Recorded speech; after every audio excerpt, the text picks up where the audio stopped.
chers téléspectateurs, bonjour. Vous l'aurez compris, aujourd'hui, nous sommes devant le musée des Forces armées. Quand on vous parle tout simplement de la guerre d'Indochine, de la guerre d'Algérie ou encore de la Première et de la Seconde Guerre mondiale, ça vous fait penser aux tirailleurs sénégalais ou non?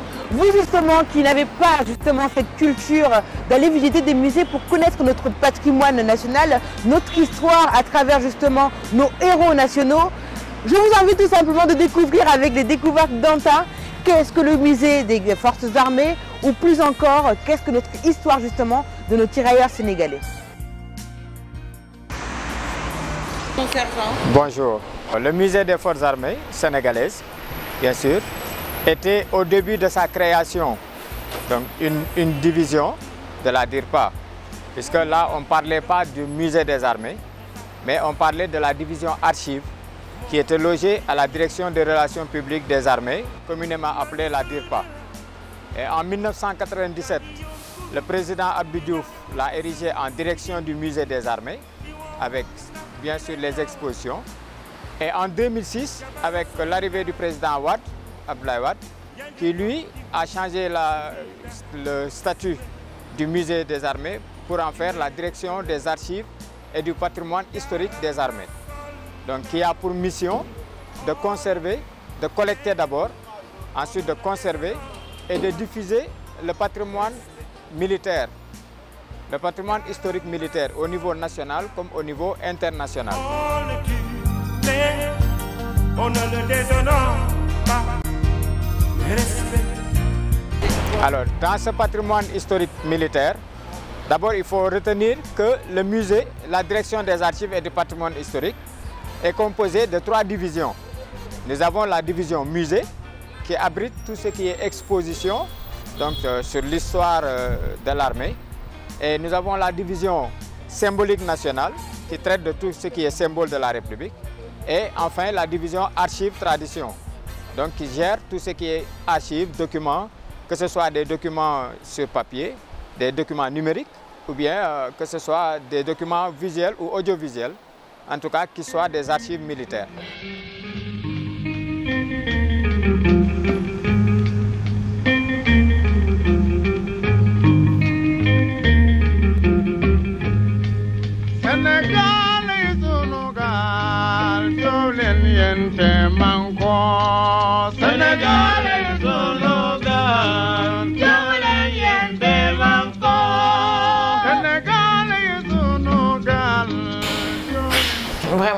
Vraiment, je n'arrive pas à bien parler parce que je suis personnellement touchée.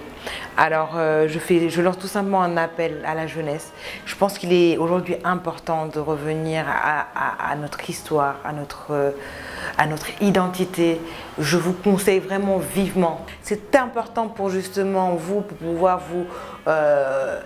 pouvoir vous incorporer justement toute cette histoire afin de pouvoir aujourd'hui, face au monde entier, vous imposer. Ce qu'on peut découvrir ensemble, et d'ailleurs je le répète, je vous fais découvrir juste une infime partie de ce musée parce que le reste, ce sera à vous, toi qui me regardes, ou toi jeune garçon, ou vous papa qui veut venir avec son enfant pour pouvoir justement découvrir ce musée des Forces armées qui est un bijou national.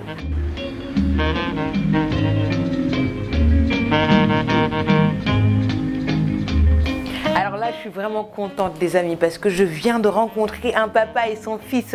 Ils sont venus visiter justement le musée des Forces armées. Alors première question, pouvez-vous vous présenter? Je suis spécialiste des relations internationales, passionné d'histoire. C'est la raison pour laquelle je suis venu visiter le musée des Forces armées en compagnie de mon garçon Mohamed Sahir. On a eu un très bon guide qui nous a expliqué les différentes séquences de l'histoire des tirailleurs. Et in fine, on a pu s'approprier cette mémoire murale, cette mémoire visuelle et cette mémoire de la parole.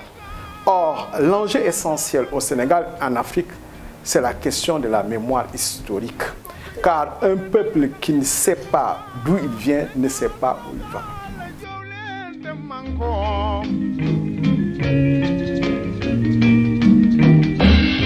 Mon musique de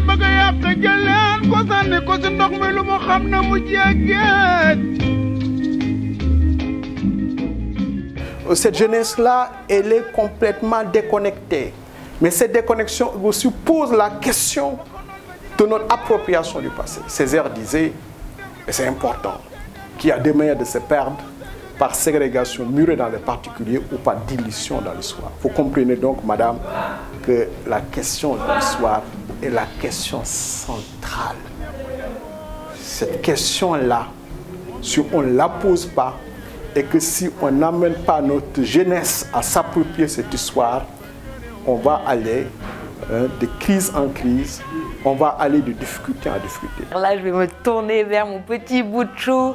Alors, tu es un bout de chou ou tu n'es pas un bout de chou? Non, je suis un grand garçon. Bravo.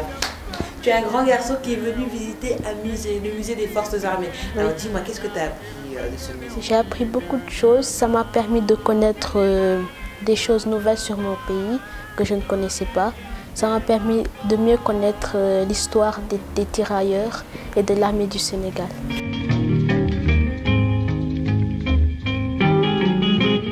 Celle des tirailleurs sénégalais en France.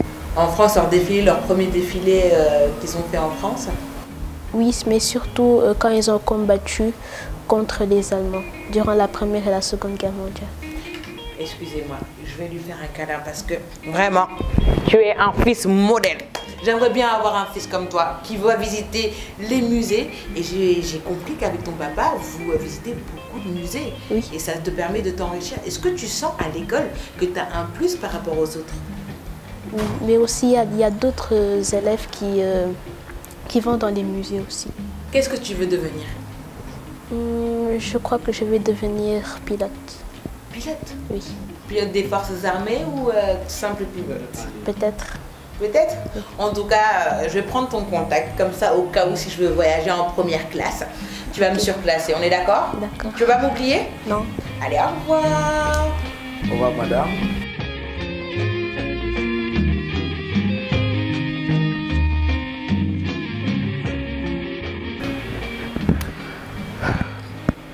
Vraiment, permettez-moi 2 secondes ou même 2 minutes de m'arrêter face à la mémoire de ces 93 djambars qui sont décédés accidentellement quand même, selon l'histoire, en Arabie Saoudite. Je profite justement de cette vitrine pour leur rendre hommage et saluer justement leur bravoure, eux qui ont osé quand même prendre les armes et défendre leur nation. Je pense qu'il est vraiment temps de leur rendre un vivant hommage. Et ça me fait quelque chose. Vraiment, chapeau. Donc là, c'est un poste de garde. Voilà, comme on peut le voir avec le périscope, qui permet à la sentinelle de pouvoir observer au loin, au dehors, sans s'exposer. Est-ce que je peux observer? Oui, c'est bien possible. Voilà. Et donc l'échelle, ça leur permettait, donc, lors des assauts ou bien quand ils avaient besoin d'être dehors pour vérifier des informations, ils pouvaient prendre l'échelle pour sortir ou bien permettre aux troupes qui allaient sortir pour monter à l'assaut, donc d'utiliser l'échelle. Et en même temps, ça permettait de pouvoir vérifier les effectifs, puisque quand ils passent près de la sentinelle, ça lui permet de compter donc, les soldats qui sont sortis. Voilà. Donc ici, c'est l'ordinaire, appelé l'intendance, bien sûr, par les militaires. Et donc, à l'intérieur des tranchées, ils faisaient la cuisine à l'intérieur. Donc, raison pour laquelle vous avez vu, il y a la marmite, il y a le fourneau, il y a d'autres objets qui sont des objets d'époque utilisés par ces tirailleurs. Et les objets, ils sont authentiques? Oui, les objets sont authentiques. Ils nous proviennent la plupart du temps du musée de Fréjus. Et d'autres ont été récupérés par de familles de tirailleurs qui, pour certains, ont jeté beaucoup d'objets qu'ils détenaient et même des médailles. Voilà, parce qu'ils n'ont pas mesuré peut-être la dimension historique, le sens de ces objets qu'ils détenaient par devers eux et qui ont appartenu à des tirailleurs sénégalais. Et donc ici, c'est, si vous voulez, l'infirmerie, puisque les blessés, lors des combats, recevaient les premiers soins dans les tranchées avant d'être évacués vers les lignes arrières Et donc, il y avait tout le temps les infirmiers qui étaient en première ligne, qui accompagnaient ces tirailleurs. Donc, pour recueillir les premiers blessés, apporter les premiers soins, en attendant qu'ils soient évacués.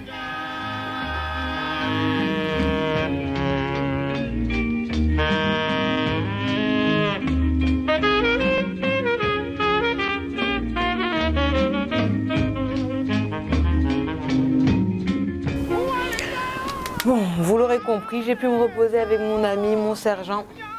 Alors, j'en profite justement pour saluer justement la disponibilité de notre guide, le sergent Jacques Diouf, qui a pu nous accompagner tout au long de cette capsule. Les découvertes d'Anta touchent à sa fin, parce que je ne veux pas tout vous montrer et j'insiste à chaque fois. Pour venir ici, continuer justement cette visite, il faut simplement venir au 75 boulevard de la République. Vous allez voir, c'est très simple et très abordable. 200 francs pour les nationaux, les jeunes nationaux et les adultes nationaux. Tout simplement la somme, la maudite somme de 500 francs CFA. Et pour les touristes, écoutez, 1000 francs. Profitez-en comme le petit Sakir qui a pu visiter ce musée avec son papa. L'histoire de nos tirailleurs sénégalais, que je rappelle, ne se limite pas à des Sénégalais. Il y a d'autres États membres d'Afrique qui ont combattu auprès justement des troupes françaises, les poilus. Non pas parce qu'ils étaient poilus, j'imagine qu'ils étaient... Bon, c'est bon, j'arrête les blagues. Et donc voilà, je vous donne rendez-vous très prochainement. N'oubliez pas, faites le déplacement. Je ne vous ai pas tout montré. Il reste énormément de choses à découvrir. Avec les découvertes d'Anta, vous avez pu avoir un petit aperçu. Et j'insiste, hein, c'est qu'un léger aperçu comparé à tout ce qui a ici justement au musée des Forces armées. Rendez-vous très bientôt pour un autre sujet, un autre thème avec les découvertes d'Anta.